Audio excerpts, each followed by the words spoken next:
My name is Karim Rashid, and I'm here in New York. I'm a designer. I've been based here in New York for about 23 years now.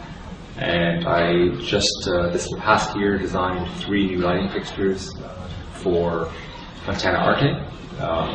And one's called Apex, another one's called Flex, and another one's called Kinks.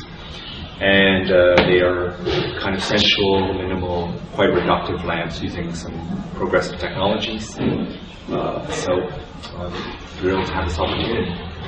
Well, I designed three lighting fixtures for FontanaArte, and if I had to describe them all in 3 words, which is quite a task, I would say sensual, minimal, and fluid.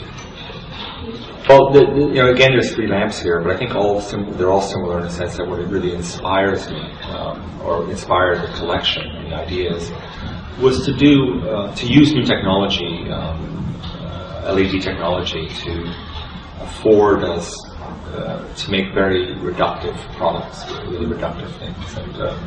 And now that I'm doing actually a lot in the world of buildings and hotels and restaurants and all kinds of interior projects, I think even more so, very much so, about light in itself. And I think light can go 2 ways. One is that it's completely seamless and disappears, and it's completely in the architecture, which is a bit of a preference.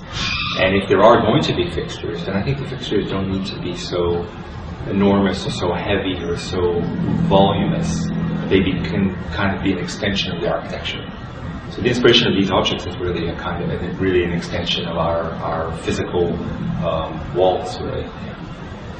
Well, I think FontanaArte is, as a historic brand, is one of probably the most famous and most interesting Italian brands. I think so. It was really an honor and a pleasure to be asked to work with FontanaArte. In fact, I was so thrilled and excited, and I know their history very, very well before I even met them, in a way.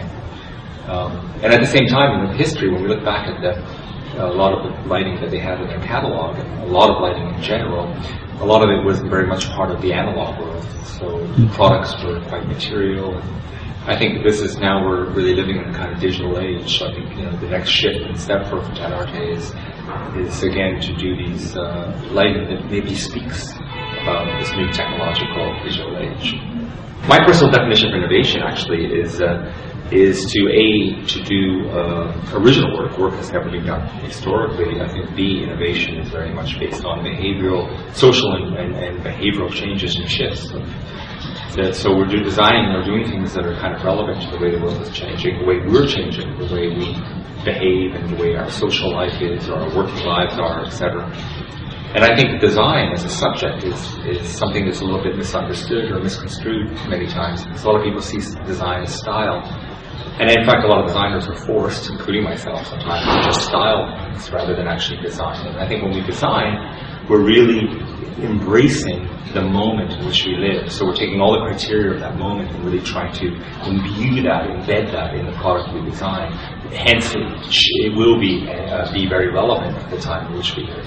So one could argue that design doesn't really exist without innovation. And design doesn't really exist without technology.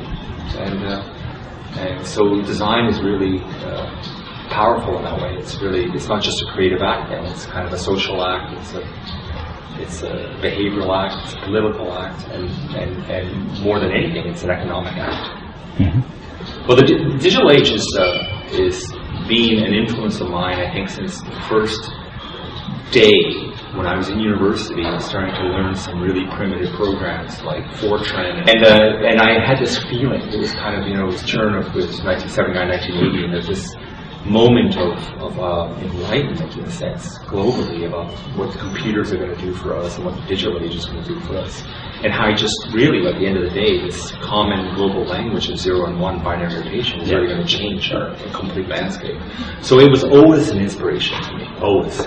And in fact, even in the colors I use, and the forms, and the feelings of a lot of my products, even if something's very low-tech, I'm trying to actually communicate and speak or find a kind of new aesthetic, that what I would call the info aesthetic, the aesthetics of information, the day and age in which we live.